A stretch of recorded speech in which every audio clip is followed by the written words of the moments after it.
This podcast is supported by The RealReal.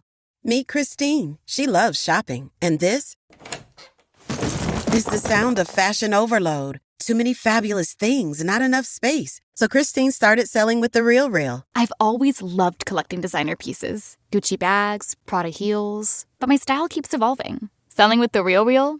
Game changer. I earn more, and they do everything. Seriously, just drop off your items or schedule a pickup. We handle the photos, descriptions, pricing, even shipping. You just sit back and watch your items sell fast to our 38 million members. And I get peace of mind knowing I earn more selling with The RealReal than anywhere else. Exactly. That's the sound of your closet working for you. The RealReal. Earn more, save time, sell fast. And right now, you can get an extra $100 site credit when you sell for the first time. Go to therealreal.com to get your extra $100. Therealreal.com. That's therealreal.com. Did you know Microsoft has officially ended support for Windows 10? Upgrade to Windows 11 with an LG Gram laptop. Voted PC Mag's Reader's Choice Top Laptop Brand for 2025. Thin and ultra lightweight, the LG Gram keeps you productive anywhere. And Windows 11 gives you access to free security updates and ongoing feature upgrades. Visit lgusa.com/iHeart for great seasonal savings on LG Gram laptops with Windows 11. PC Mag Reader's Choice used with permission. All rights reserved.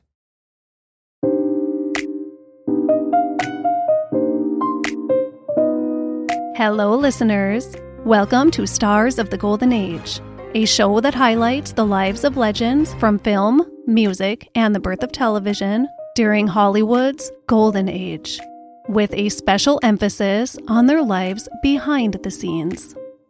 I am your host, Erin Carlson.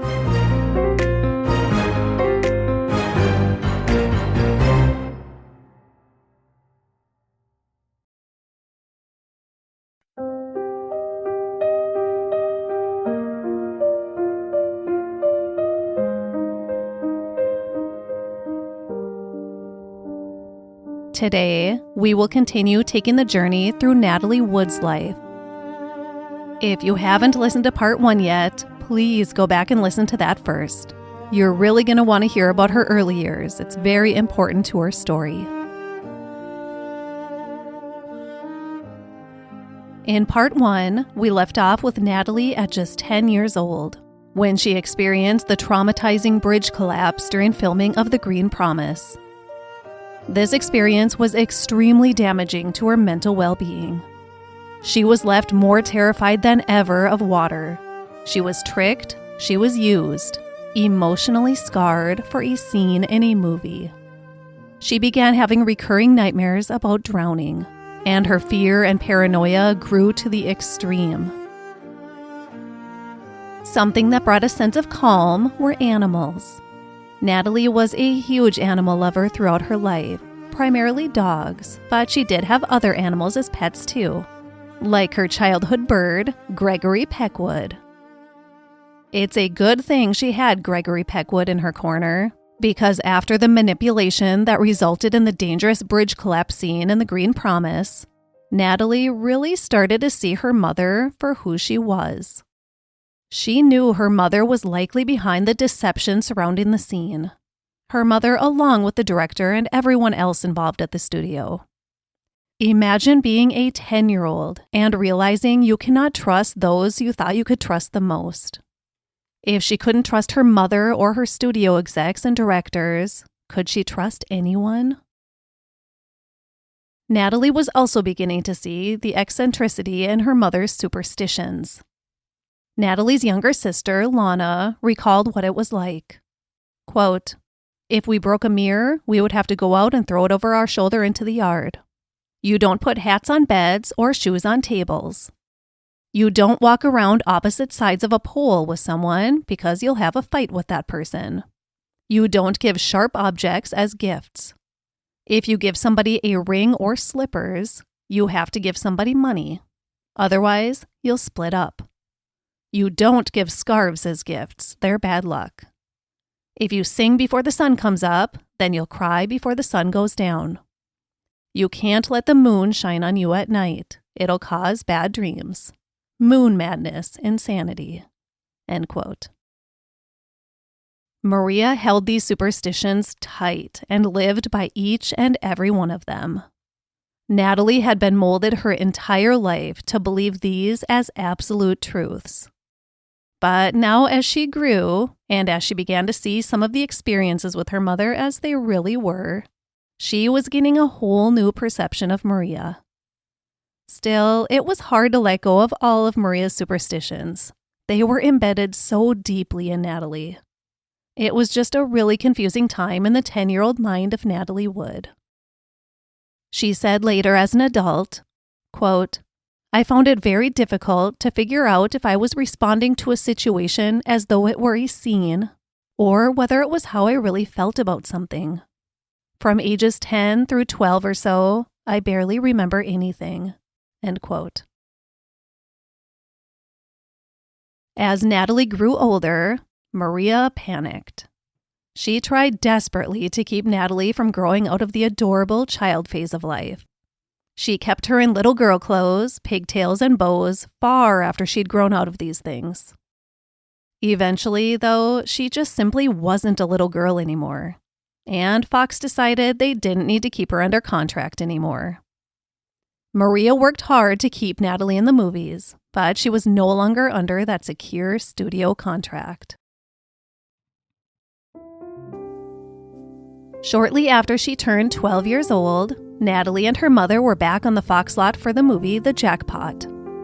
While walking to the set in her little dress and pigtails, made up to look like the 8-year-old she was playing in the movie, a handsome, dashing 20-year-old actor walked past them. He smiled kindly and said hi, and Natalie was instantly smitten. She turned to her mom and said that she would someday marry that man.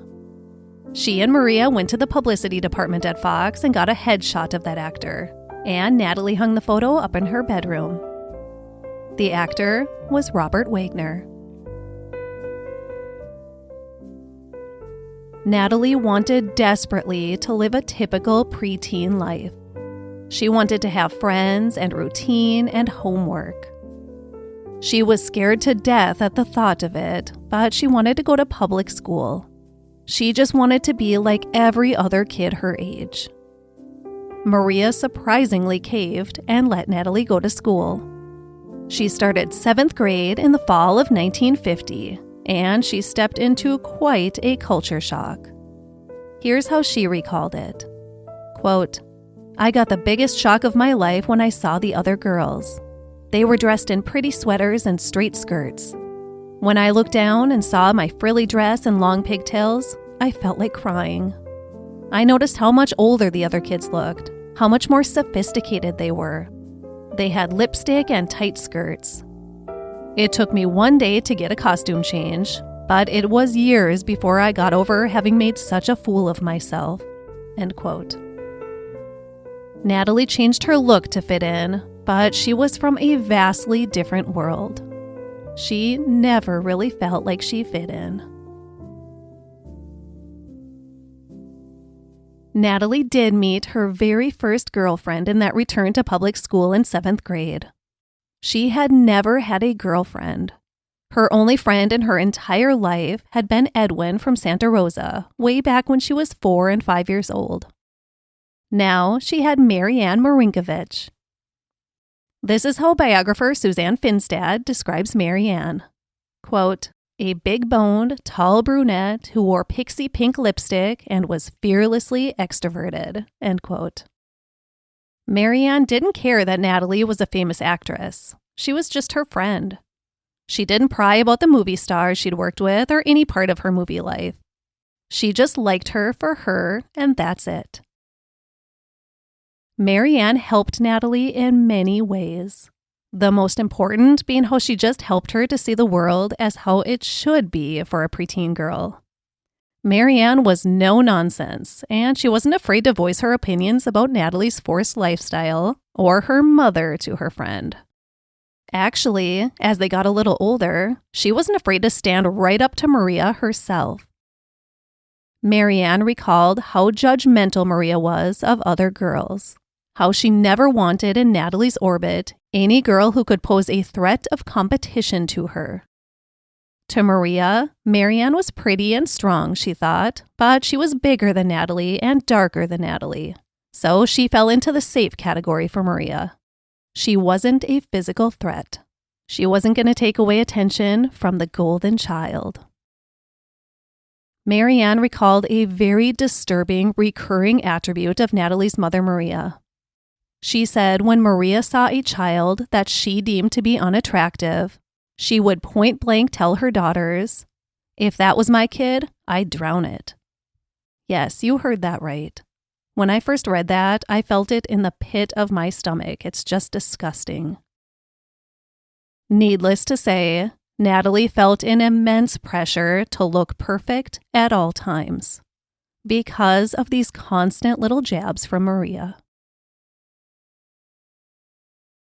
As you can imagine, when Natalie started to become interested in boys more when she turned 13, Maria stepped into full action to prevent any young adolescent love from occurring. Maria's way of handling it? Oh, just things like telling Natalie that even sitting on a boy's lap could get her pregnant.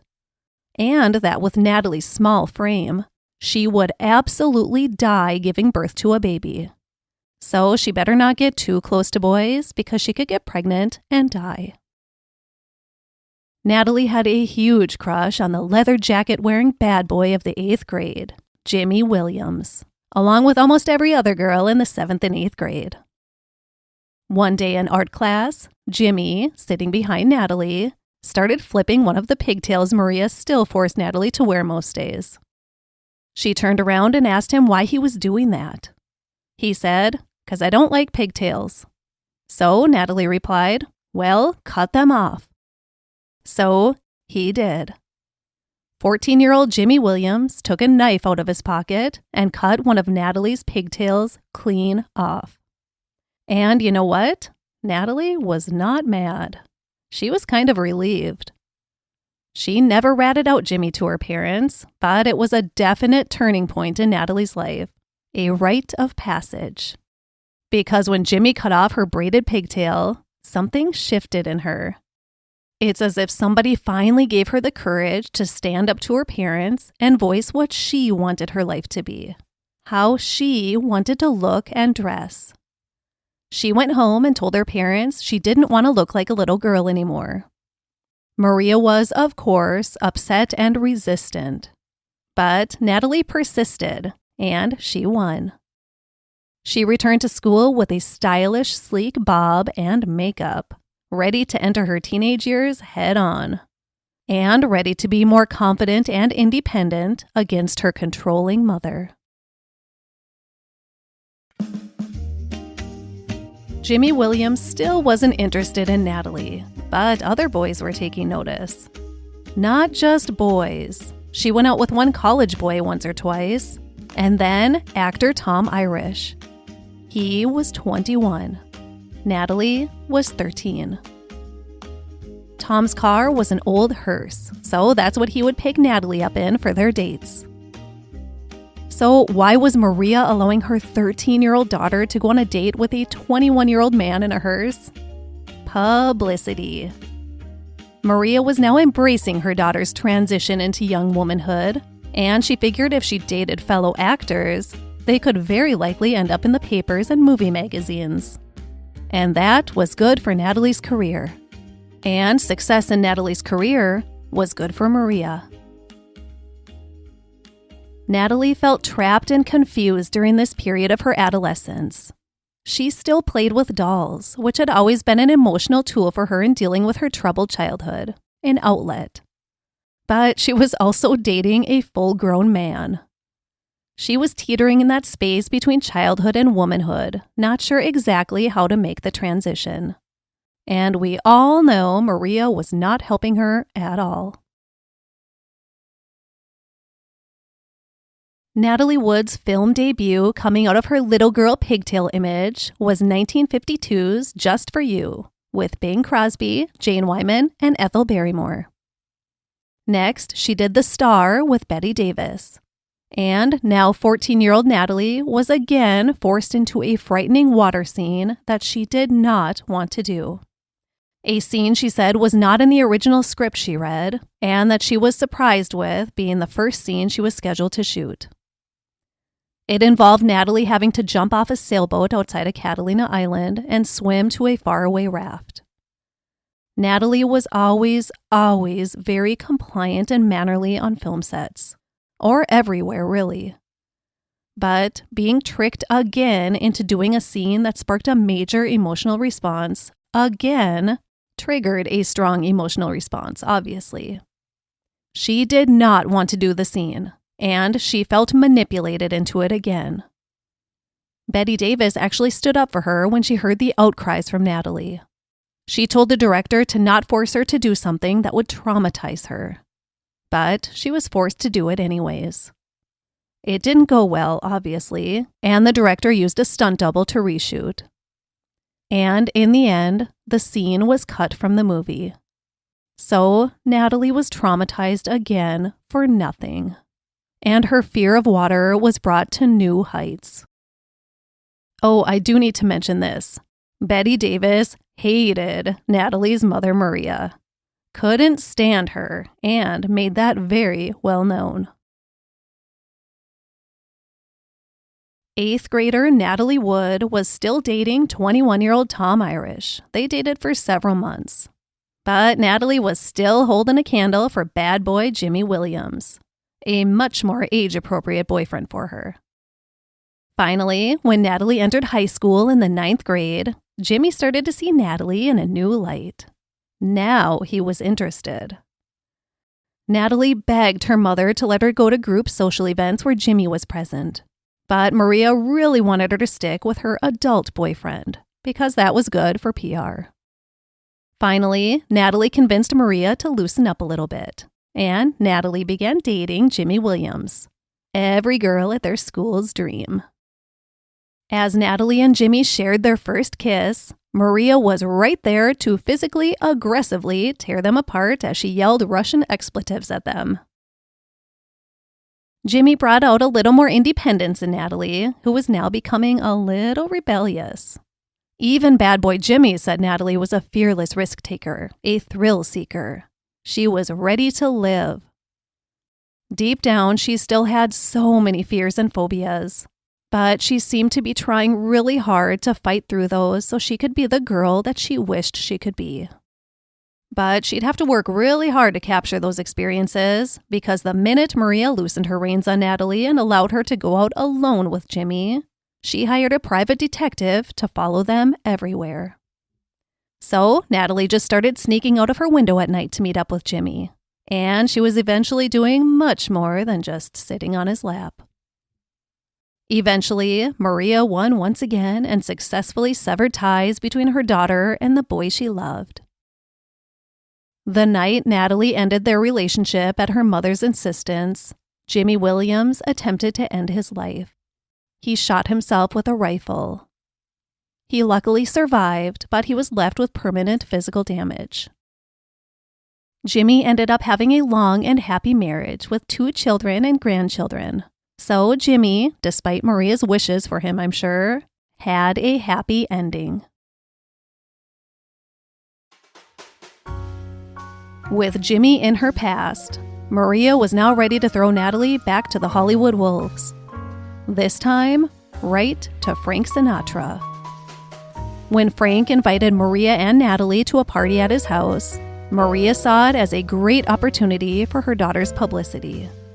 So she sent her 15-year-old daughter alone to a party at 38-year-old Frank Sinatra's house.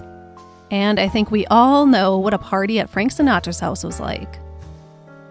Soon, Natalie was a regular at the parties. It's not known exactly what happened at those Rat Pack parties, except that Natalie was for sure drinking. But whatever else happened, it was definitely not very appropriate for a 15-year-old girl to be partying with the very adult Rat Pack. Natalie had morphed into the image of a woman she wanted to be at 16 years old. She cruised the streets smoking cool menthols in her pink T-Bird. She'd spend her evenings in swanky nightclubs, drinking cocktails and smoking her cigarettes with a long, elegant cigarette holder draped in a mink stole. She partied with the stars. She had created her new image and was relishing in it. She dined and drank and dated and had fun, stripping herself further away from her mother's control each day. The little girl in the pigtails and frills was from a whole different life. This was the new Natalie Wood. The new Natalie Wood was entering into a potentially dangerous territory. She wanted to really live like a grown-up movie star. But the problem was, she wasn't a grown-up. She was a teenage girl. Here's what she later said about that time of her life. Quote, "I wanted to do all the things the other kids were doing. The life of the average teenager was something I read or heard about, rather than experienced. While they were at the senior prom, I was sipping drinks at Ciro's with older men. This made me look like a flaming rebel, even though it wasn't unusual for movie kids to act this way." End quote. It may not be completely unusual, but sipping on cocktails at Ciro's didn't exactly mean Natalie was more mature than her typical high school counterparts. Generally, because of their lack of consistent social interactions and experiences with their peers, kids who grew up as movie actors were typically worlds behind in terms of their social and emotional development. Missing out on those peer relationships and experiences has a significant consequence to social development and emotional maturity. Natalie had remained friends with fellow child star Margaret O'Brien, and they spent quite a bit of time together as teenagers. In Margaret's opinion, Natalie was always striving to be a cool adult woman, but much of it was just as much an act as anything she did on screen. She'd be real mature one minute, she said, and then she'd be real childish. Remember, Natalie is still riddled with anxieties and phobias that were deeply instilled in her by her mother. I'm sure it was a very difficult and often confusing time for her. Aside from what was going on in her mind as she developed through adolescence, Natalie was also heading into a dangerous path with sleeping pills. Maria had been creating fears into her child since before she could write her name. Fears of water, fears of kidnappers, fears of men, fears of pretty much anything Maria didn't approve of. And the anxiety she suffered from as the result of feeling the need to be perfect, to always please, to do no wrong, and to support her family. She lived in a toxic household filled with regular alcohol-fueled fights.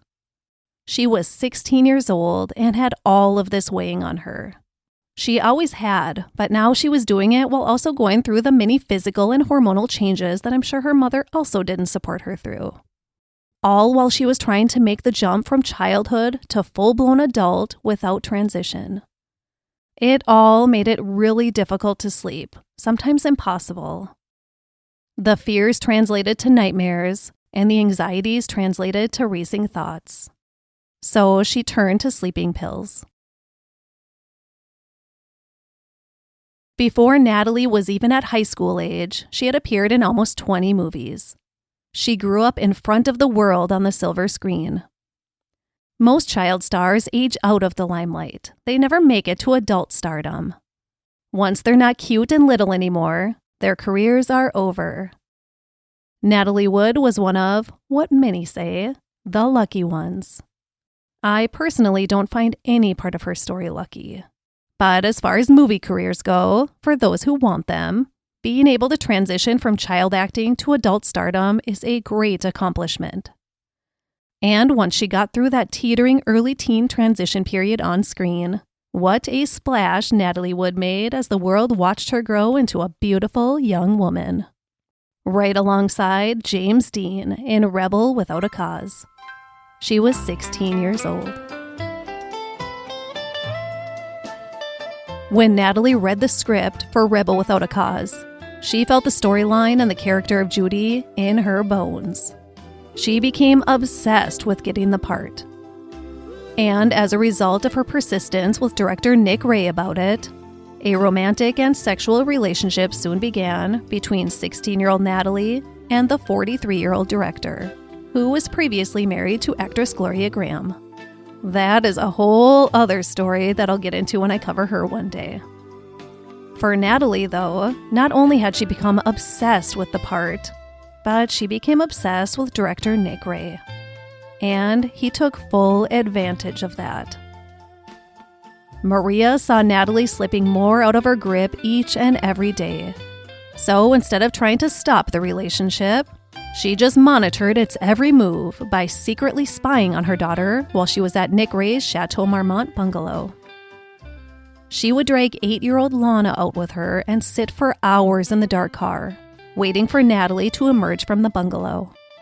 Then she would enlist little Lana, who at the time was the same age as Natalie had been when she appeared in Miracle on 34th Street, to observe any signs of her teenage sister that showed she had been engaging in sexual activity. Wrinkled clothing, messed hair, smeared makeup. Lana later said that her mother didn't try very hard to stop that relationship because, you guessed it, dating the director would be good for Natalie's career. She was 16. He was 43. Nick Ray, of course, was not exclusive to Natalie. He was seeing other women as well, including Shelley Winters and Jane Mansfield. And although Natalie thought since she was in a romantic relationship with the director, she would for sure be cast in the role of Judy, that wasn't the case either. Nick was looking at many other actresses, and he wasn't so sure Natalie was good for the part. She was shocked she even had to do a screen test for it since she was sleeping with the director. But she did. It was a hard lesson for her.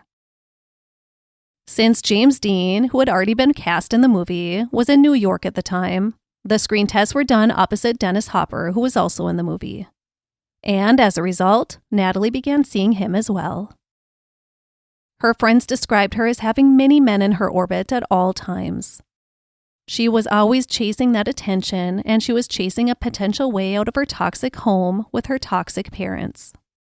And she simply didn't know how to spend a single moment of her life alone.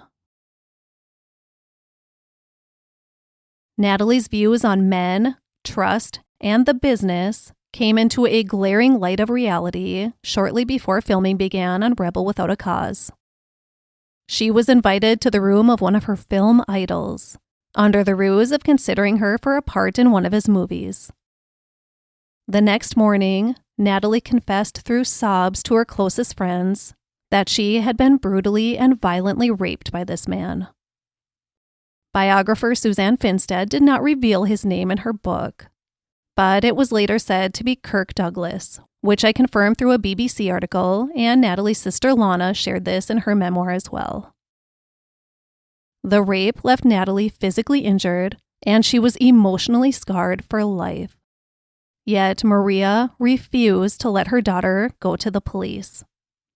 It would ruin her career in an instant, she said, and sadly for the time, she was probably right. But still, she chose the career over her daughter's well-being. Natalie had to keep quiet, and she did keep quiet. She tucked that trauma away deep inside of her soul, right alongside all the other ones she'd collected through her life. The truth wouldn't come out until decades later. Still suffering deeply from the rape, Natalie got into a terrifying car accident with Dennis Hopper not long after. A head-on collision that resulted in all 3 occupants being thrown from the car. Natalie was unconscious and suffered a severe concussion. The 3 were extremely intoxicated. When Natalie regained consciousness in the hospital, she begged to see Nick Ray. When the director arrived, she said to him, "They called me a juvenile delinquent. Now do I get the part?" And she did. It's really, really sad what Natalie had to go through. What she thought she had to go through with men to get parts in movies. Stemming way back from when she was 4 years old, being forced to sit on Irving Pitchell's lap and say the things that he wanted to hear. Coached from a very young age by her mother that if you make a man happy, you can have anything you want. But that isn't always true. Not at all. It may have worked out for Natalie eventually in this case, but at what cost?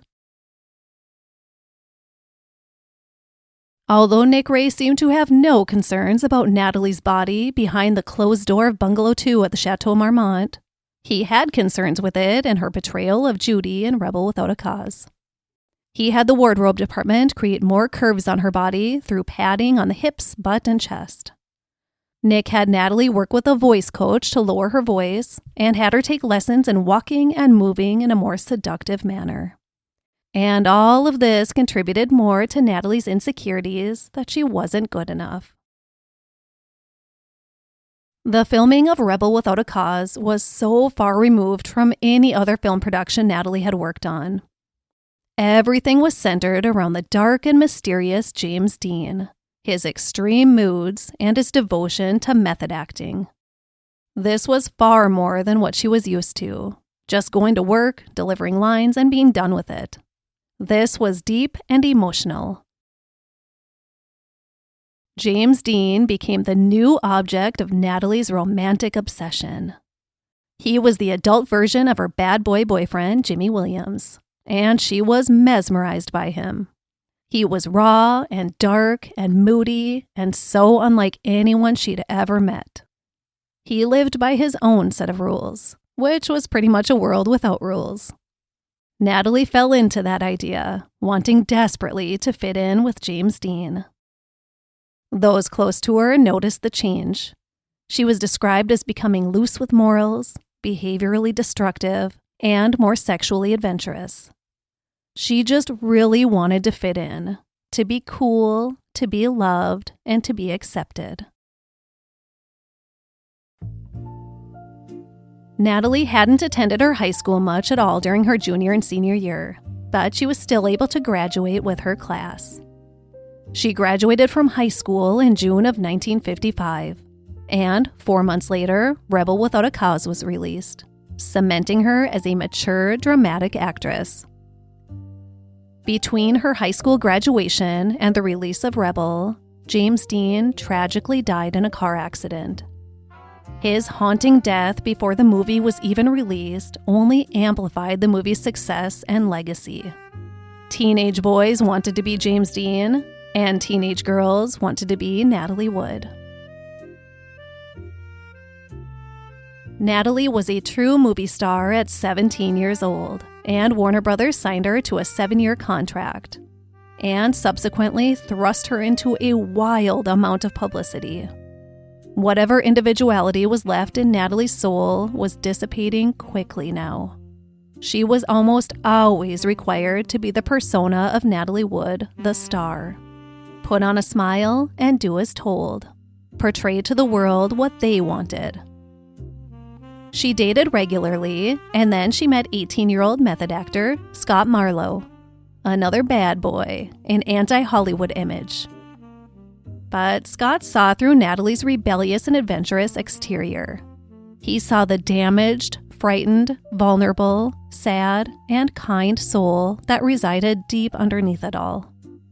And he also saw Maria for what she was, the reason behind that damage, fear, vulnerability, and sadness.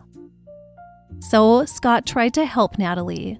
He wanted to try and repair some of the damage her mother had done. Always afraid to be alone, he tried to help her gain an appreciation for solitude and embrace independence. He shared his books by Sigmund Freud with her, and he got her set up with a therapist. Maria did not like this, because she knew a therapist would be asking Natalie questions about her. Natalie was madly in love with Scott Marlowe, and he was madly in love with Natalie. Natalie asked Scott to marry her, and they were briefly engaged. But Maria was not going to allow that marriage to happen, so she worked with Natalie's contracted studio, Warner Brothers, to end the relationship, which they succeeded at. Who knows what could have happened if Natalie was able to remain with Scott Marlowe? Maybe it would have been good, maybe it would have been bad. But that should have been up to Natalie to find out. Scott would always love Natalie. He was left with a severely broken heart. Natalie went on her first date with the man she'd had a massive crush on since she was 12 years old, Robert Wagner, on her 18th birthday, July 20th, 1956. They attended a press screening of his new movie, The Mountain. It was set up by their mutual agent, Henry Wilson, and the studio, but it was something she'd always wanted. Robert Wagner was actually the reason Natalie convinced her mother to hire Henry Wilson as her agent, because he was representing Robert Wagner. It wasn't the beginning of a new love, not yet, but her dreams of going on a date with her childhood crush was a dream come true. But Natalie wasn't the same little dreamy-eyed girl who'd first laid eyes on the handsome actor on the Fox lot.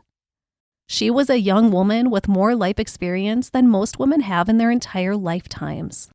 She'd partied with Hollywood legends. She'd taken a lot of chances. She'd dated many men.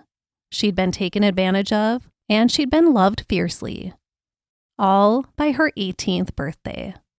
All in the just 6 years since she was an innocent little girl walking with her mother on the Fox lot, passing a dreamy 20-year-old young man and developing a crush on him. Natalie was now 18, and Robert Wagner was 26, but they lived far different lives. Robert Wagner was more in the Cary Grant category, while Natalie was running with the James Dean types. And another new star who was creating a storm in pop culture, Elvis Presley. 21-year-old Elvis Presley was filming his first movie, Love Me Tender, and he had been obsessed with James Dean. He was devastated by his death, like most of young America was. Rebel Without a Cause was his favorite movie, and he wanted to meet Natalie Wood, the closest thing to James Dean and his favorite movie left. Natalie was instantly in with Elvis and his Tennessee cronies, and she spent Halloween weekend of 1956 at Graceland with them. Elvis called her the Mad Nat. Although most parents of teenage daughters did not like Elvis Presley, Maria Gurdon did. She thought a romance with him could be good for publicity for Natalie, and that's what mattered most. They had fun for a couple of months, but the relationship wasn't meant to be. Robert Wagner re-entered Natalie's orbit in early December of that year, and Natalie felt a little different about him now. After all of the ups and downs she'd experienced in her numerous relationships, she realized how calming and soothing it was to be in the presence of Robert Wagner. He wasn't like the other guys she gave her time to, and she kind of liked that. He invited her on a date aboard his new sailboat, My Fair Lady. Now, we all know about Natalie's intense fear of water, but she accepted and the two shared their first official non-arranged date on December 6, 1956. Although fearful of water, Natalie also felt a deep serenity of being in that kind of limitless solitude. She had never experienced that before, ever. She said, quote, "At night, when the sky is full of stars and the sea is still, you get the wonderful sensation that you are floating in space. You don't even think words, yet you get the glorious feeling that you are tuned in on the universe." End quote. She felt a quiet relief from her life. She felt safe on that boat. She felt safe with Robert Wagner. Robert Wagner fell instantly in love with Natalie Wood, but she wasn't quite ready to settle down into his calm and quiet arms. She was still dating many men, admittedly having up to 3 dates a night sometimes. Wagner, Dennis Hopper, Robert Vaughn, Conrad Hilton Jr., Frank Sinatra. She was in constant pursuit of happiness and acceptance, but she wasn't quite sure how to completely receive it and settle in with it. Robert Wagner wasn't giving up, and by Natalie's 19th birthday, she was ready to slow down and devote her heart to Robert, or RJ as those close to him called him. On the first anniversary of their first date aboard his sailboat, Robert Wagner asked Natalie to marry him. Just 3 weeks later, on December 28, 1957, Natalie and RJ were married in a small ceremony in Scottsdale, Arizona, where Wagner's parents lived. 19-year-old Natalie Wood was a married woman, and she was happy. But she was still so tarnished from the lifetime of parental control and manipulation by her mother. Maria, by the way, was a little worried about her daughter getting married, because Natalie was her paycheck, and now her paycheck was going off to live her own life with her money. Natalie knew her mother was damaging to her, but she was still very dependent on her. Maria had made sure that she would be codependent of her. It was going to be a very difficult transition going from Maria Gurdon's daughter to Robert Wagner's wife, while hopefully trying to embrace at least a little bit of Natasha Gurdon through it all. Later reflecting on her early days of marriage, Natalie said, quote, "It was a mystery to me. I loved my husband. We were healthy. We were desirable according to the press. But all I felt was torment. I was unable to make a decision of any kind. People had told me what to do all my life, and now I was expected to function as an adult woman. I didn't know who the hell I was. I was whoever they wanted me to be, they being agents, producers, directors, or whoever else I was trying to please at the time." End quote. Natalie had the foresight to know she needed help getting through these troubles, so she began to see a therapist again. She wanted help in learning how to just be, she said. She also wanted help and guidance with the fact that she wanted to have a baby. And for her entire life, her mother had told her that if she had a baby, she would most certainly die. She needed a lot of help.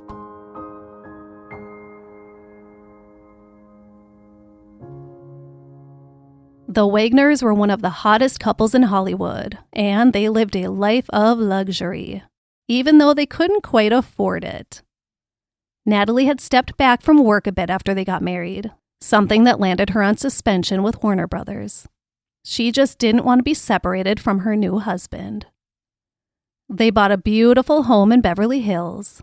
They hired a decorator and had it renovated with white marble floors, gold accents, a saltwater pool, a hot tub, and a beautiful lanai. They furnished it with antique pieces from the Hearst Castle, including an ornate 15th century 8-foot oak bed.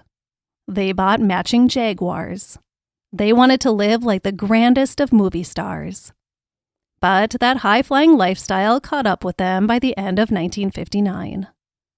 The two had vowed to not work together, but it came to the point where they had to accept the large offer from MGM to star together in All the Fine Young Cannibals. And then, in 1960, Natalie was offered the starring role in West Side Story. This was huge for her, although it was a difficult shoot alongside so many seasoned Broadway performers. Everything changed for Natalie and RJ in the summer of 1961, 3.5 years into their marriage. Here's what happened, according to what Natalie told her friends and family. She and RJ went to bed one night, and she awoke during the night to him missing from their bed. When she got up to go look for him, she found him engaging in a sexual activity with a man. She ran to their neighbor's house and immediately called her mother. Maria had always had her reservations about Robert Wagner.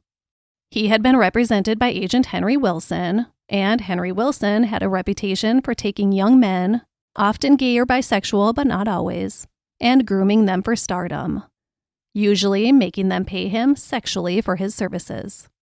He was the agent behind Rock Hudson and Tab Hunter. He was not a good man. He had a bad reputation in Hollywood, and everyone knew what he was doing to the young men that he was grooming for stardom. So, since Robert Wagner was represented by Henry Wilson, Maria thought he was for sure gay. And she wasn't alone in this idea. Robert Wagner had had a houseboy or butler living with him for years, long before he had enough money for a swank mansion in Beverly Hills. He was a somewhat struggling actor living in a cramped apartment, and he had a handsome young man living with him that he identified as his houseboy. When he married Natalie, the houseboy was promoted to butler and moved into their large home in Beverly Hills with them. Natalie's friends recalled that she hated having him around all the time. But he was RJ's right-hand man, so she complied. She was always so good at complying.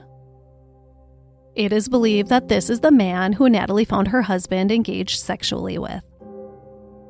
Robert Wagner has denied this incident or being bisexual to this day. Obviously, his sexuality doesn't matter, but it did matter in 1961 Hollywood. And it does matter that he was cheating on his wife, regardless of who it was with. Natalie was devastated. She locked herself into a bedroom at her parents' house and overdosed on sleeping pills. She was taken to the hospital and recovered, physically at least. Emotionally, she descended into the darkest hole yet.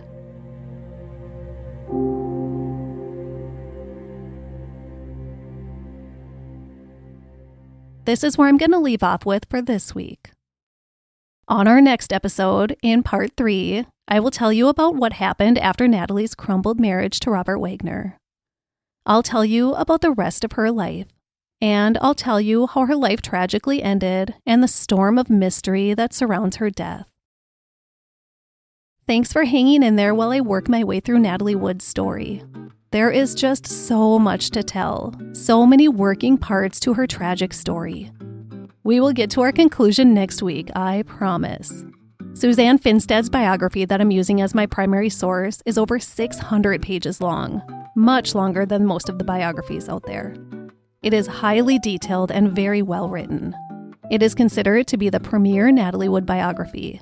So I am very thankful for the years Suzanne Finstad put into her research for this book, so I can share what I can about Natalie's life with you. After we sum up Natalie's story next week, I'm going to give you a nice, easy palate cleanser. Someone who had a little less traumatic life. I need that. My plans were to research Judy Garland over my Christmas break from preschool, but I cannot be hopping from one tragic life to another so quickly. We'll get to Judy soon. Please don't forget to check out what there is to offer over on Patreon. Lots of awesome bonus content over there. Go check it out. Patreon.com/Stars of the Golden Age Podcast. We'd love to have you. Thanks, guys. Look for the positive in every day, be kind to everyone you encounter, and have a great rest of your week. For this episode, I used the book Natalie Wood, The Complete Biography by Suzanne Finstad. I also used an article from the Los Angeles Magazine, also by Suzanne Finstad, from May 21st, 2020. An article from BBC News from November 5th, 2021, and IMDB.